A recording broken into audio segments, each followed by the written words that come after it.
Hello, Your Majesties. Are you happy to see me again? Happy Thanksgiving. I hope y'all are having a ball today because it's Thanksgiving. So I'm going to be continuing the series on the Chronicle of Life, but before I do, Annabelle wants to say hello. Now, the reason why I'm doing this series is because I am meeting my favorite person on the internet, Adam McIntyre, on February 25th, and his tour is called the Chronically Online Tour. So that's why I chose this series. So Adam McIntyre, if you're watching this, which I highly doubt you are, thank you so much for inspiring me. Okay. Anyway, okay. So, this title is called A Shooting. Uh-oh. And it goes, suddenly, Vanessa's hand that was holding the coffee cup trembled slightly and lowered her head in panic. Who could tell her why Oswald was here? Vanessa's action shocked Hermosa, who was drawing.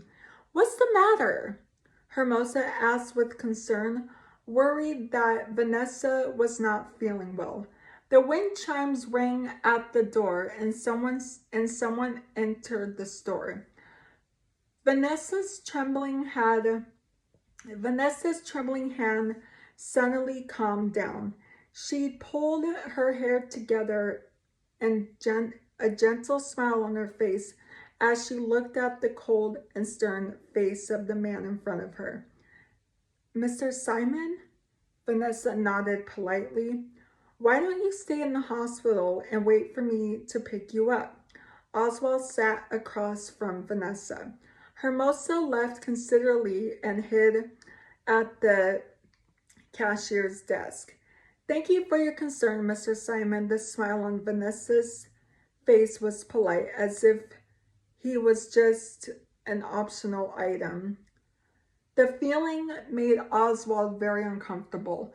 Vanessa now had a wonderful ability, and within a few words, he was speechless. Every single sentence was obviously normal, but it made him unable to answer. Vanessa, I'm here to pick you up. Oswald tried to be gentle and cautious, and his tone was obvious. And the conscience in his tone was obvious. It's impossible for the two of you it's impossible for the two of us to continue being together. Vanessa smiled. The one who loved you back then, Vanessa, had already died in the basement.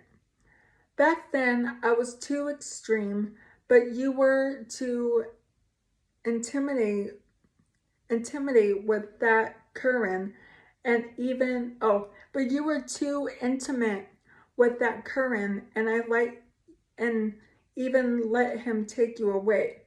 Oswald's voice was filled with grievance. This was something that Vanessa had never seen before. Ever since the two of them met, Oswald had always appeared with a strong attitude. His attitude towards Vanessa was also extremely vile. Where had he ever been soft-tempered? Vanessa's expression was a little complicated as she looked at the man in front of her. You might as well investigate what happened at the time. Vanessa said these words but didn't want to say another word. Vanessa, before he could finish his sentence, Oswald indifferently looked out the window. His eyes suddenly sharpened, and he suddenly stepped forward and pushed Vanessa away. Bang! A slight shot with the silencer installed sounded. Vanessa was pushed to the ground, her head heavily knocked on the chair, and she couldn't help but feel dizzy. Her body was severely suppressed by a heavy object. After struggling for a while, Vanessa could clearly see that the person who was pressing down on her was already unconscious.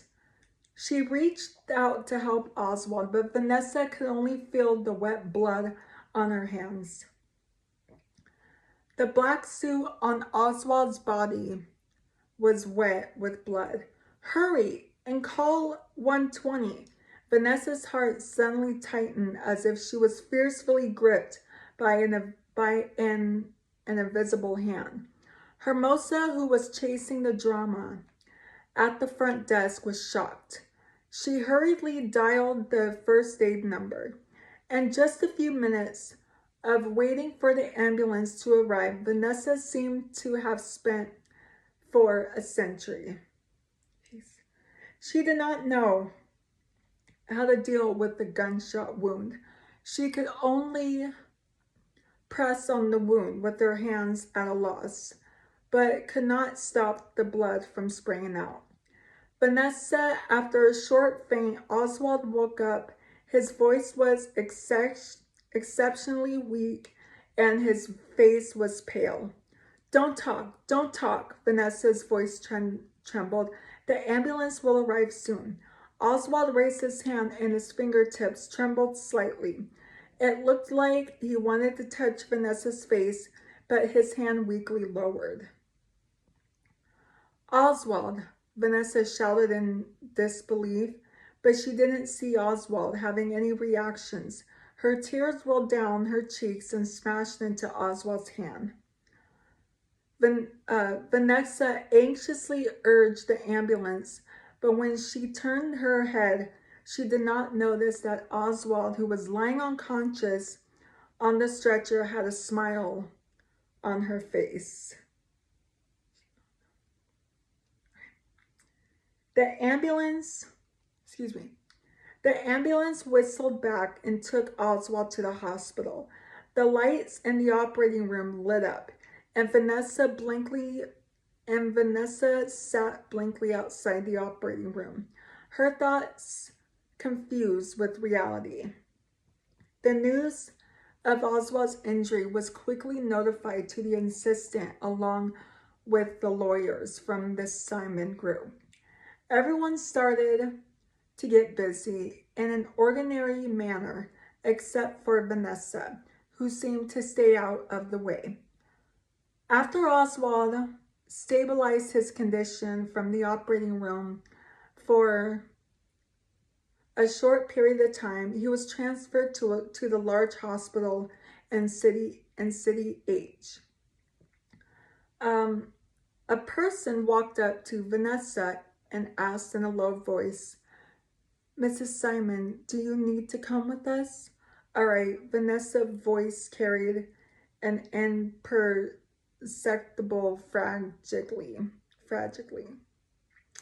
A few years ago, she secretly swore in her heart that she would never be mixed up with Oswald's life again. Now something like this actually happened. Vanessa could not ignore it. After bidding farewell to Hermosa, she took the assistant's car and arrived in the City H. In the assistant's car and arrived at the hospital in City H. Naturally, the military school was better at dealing with this kind of gunshot wound. Oswald was rushed to the No. 88 hospital. Vanessa was temporarily placed in the villa, looking at the familiar spotless room. Vanessa was astonished. She had thought that no one would ever set foot in the room again. Oswald woke up within 4 hours after the emergency treatment. Oh, man. Okay. I'm going to leave it there. Y'all are going to be getting another video in an hour, so stay tuned. So I love you guys so much. I hope y'all enjoyed this video. So if you're new here, hi, I'm Princess Peyton. Hit the red button to become your majesty and hit the bell notifications so you're notified every time I upload a video. And I love you guys so much. You guys are the best human beings ever made. Annabelle says the same thing. And I will see you guys in an hour. Okay, love you. Bye. Mwah.